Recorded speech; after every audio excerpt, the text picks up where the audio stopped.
I wonder if there are times that you've felt quite alone in helping your friends or family or colleagues come to know and love Jesus.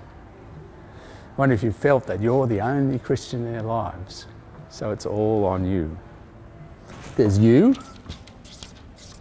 and your friend and no one else.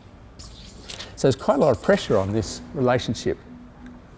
Remember though, God is the player, the main player in people coming to know Jesus. There's a connection there's a connection there, as well as a connection there. God is at work. He's putting a jigsaw puzzle of all sorts of pieces of seeing and hearing events together in your friend's life.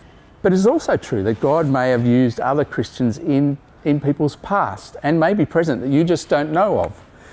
So I want to add in another player in this, and that's the Christian community. We saw in Acts a lovely picture of the Christian community back then, because the Acts 2 community is a very attractive community of grace. It has clear teaching, it's generous, it's open. People are added to their number as they hear about Jesus clearly all the time. I've seen people changed and drawn towards Jesus as they've joined in community.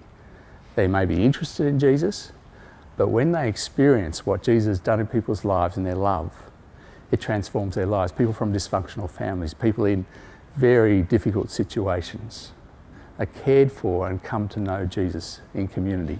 So in a way, the challenge or the thought for this today is, how might I introduce my friends or connect my friends with Christian community?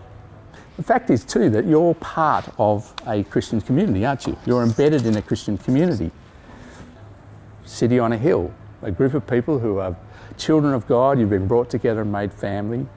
What are some of the things that we do as a church that would be great to introduce people to or bring people to? It might be big hearing events where it explains the gospel, like sermons, or it could be the Introducing Jesus course that City on a Hill runs from time to time. Or it could be just the socials that we run over summer. But of course, one of the big things that happen here at City on a Hill are our gospel communities themselves.